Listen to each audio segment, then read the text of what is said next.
right, so first off, I guess, where did the name Xcercist come from? Actually, it's kind of funny. A friend of mine, he's from California, and he's an OG of popping.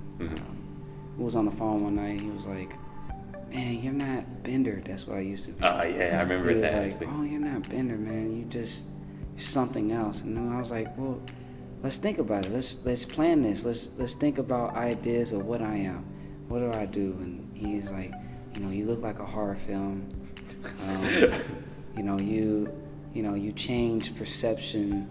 Let's call you Supernatural." And I was like, Supernatural sounds too childish. You know what I'm saying? Supernatural, too much. I was like, I just need one word, just one word. He said, "I got it." And I was like, "What?" "Exorcist." I was like, "Exorcist? That sounds scary." But I don't know. It was kind of like, I was like, you know what? You're right. The name itself shocks everybody. They don't know what to put on that. They're thinking, "Oh, that horror film." But when they see me, they see something totally different. Yeah. I change perception. I open their minds. I open up their hearts. So. That's a really good point, actually. How long have you been dancing for? I've been dancing since I was in second grade. So, since I was 8. Yeah, you've been all over the place. I mean, like from So You Think You Can Dance to, here in Dallas. I mean, do you know how many competitions you've won by now? I don't keep count. Yeah, right. It's just like, it's another competition for the belt. No big deal, right? So I guess can you tell us your philosophy on dancing? Like, first of all, what type of dance do you, do if you could categorize that? Back then I would say that I do expressive popping. The reason why I say popping because I do elements of popping. I've learned now to really allow my emotions to carry me. So basically, it doesn't have a structure or a different type of. It's different because it's whatever I want to put out. Okay. So if I want to squiggle my finger, I can squiggle my finger, and that's what it is. So I really don't have a category. I don't like to be put in a label or a category. Okay. I like people just to think of, to have imagination, basically. Okay, so I guess what is it that you're trying to convey when you dance? What is the purpose of your dancing? My purpose is just to express. Okay. And allow people to express with me. Okay. So when you watch me, you're expressing. Okay. What do you try to express though? I mean, you say, Exorcist. Are you trying to express scary emotions coming out of people, or are you? I mean, I express whatever comes. Okay. The moment if I feel emptiness, I convey emptiness. How so? Emptiness to me is different from everybody else. I mean, I probably will sit still and have a blank face, and that's conveying emptiness to me. Or me stretching my body out and trying to find something could be emptiness. I just express what I express at the moment. Okay. There's no pre-thought or anything about that. I feel like intelligence is more than just a mental thing. I think it's a emotional and spiritual thing. So I feel like I'm already intelligent just because of the experience that I've already went through, physically, emotionally, spiritually, and mentally. Tell me about the first time you remember dancing. The funny part is that when I first danced, I just did a neck nod, and I thought I was doing the most. I really thought I was so cold. I was about 5, 6, and I was like, the beat would go on, and then my family would be like, "Get it, Hampton." They'd be pumping you up, you go hard, but to do what I'm doing right now, it took second grade. I met a guy named Jeffrey Drake, and I never thought anybody can do the moonwalk. I thought Michael Jackson was the only one. You know, you're never gonna run across someone that can actually hit the moonwalk and hit it as good as Michael Jackson. Mm-hmm. So, you know, I was sitting at a Boys and Girls Club in Plano, and I was sitting there, and we were playing pool, and this dude sits there, and he's like, the song came on, and he just like, he hit it so smooth, and I was like, this is crazy. How do you do that? It was right in front of my face. I was like shocked. I was like, oh my gosh, how do you do that? And he was like, yeah, I mean, I can do it. I mean, it's easy. And he said, I can teach you. I said, no, I'm going to learn it myself. I had no TV.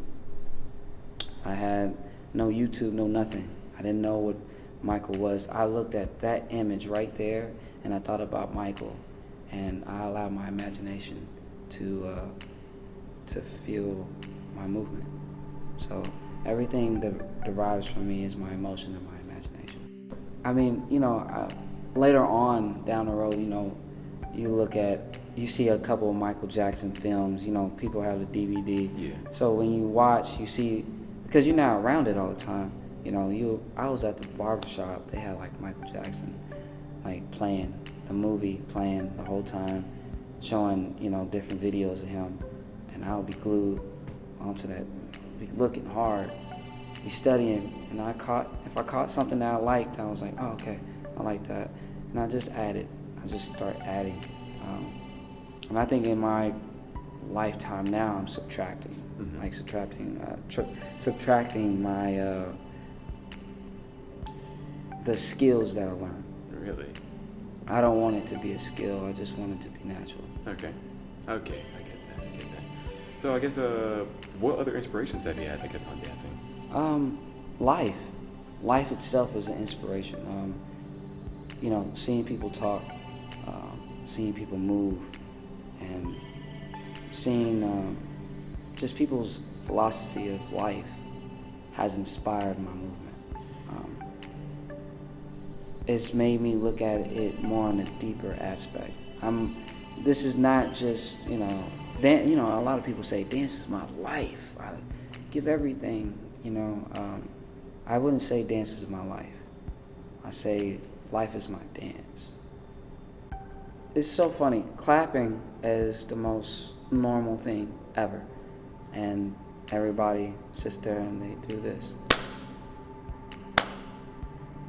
But nobody treats it like it's an expression, or nobody treats it like it has its own artistic value. Me doing this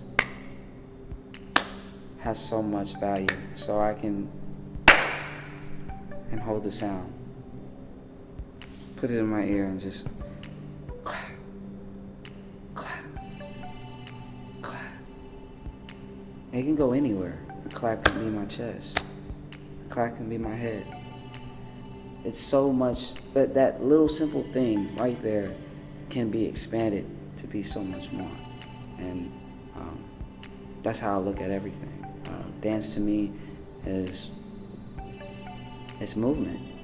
You're walking, you're dancing. You're talking, you're dancing.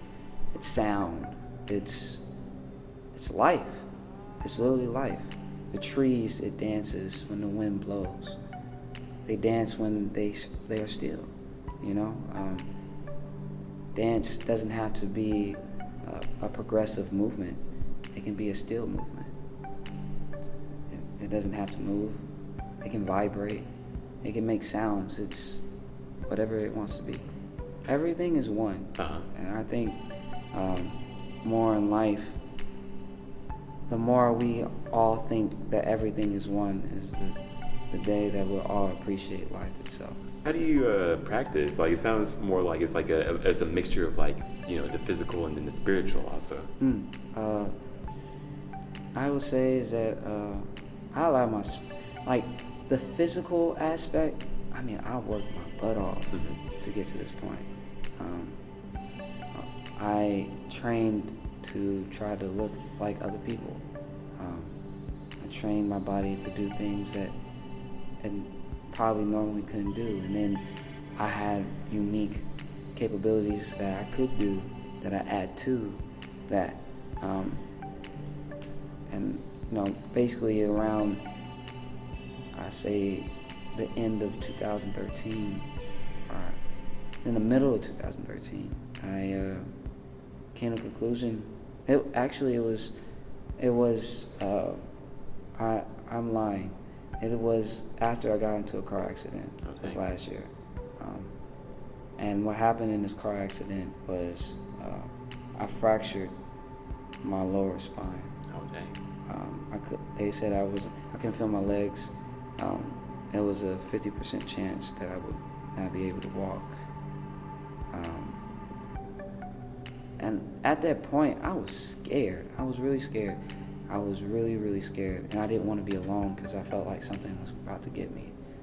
And I had to check myself and realize, what is it? Is it because you can't move?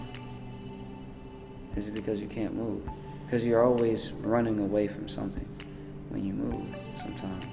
Sometimes you're not able to be still and to just be aware and thankful and appreciative of what's right in front of you and what's around you. So it really opened my mind up, and to think that when I move, I'm just doing movement. I'm not appreciative of my movement. And I'm not doing what I want to do. I'm doing what the crowd wants.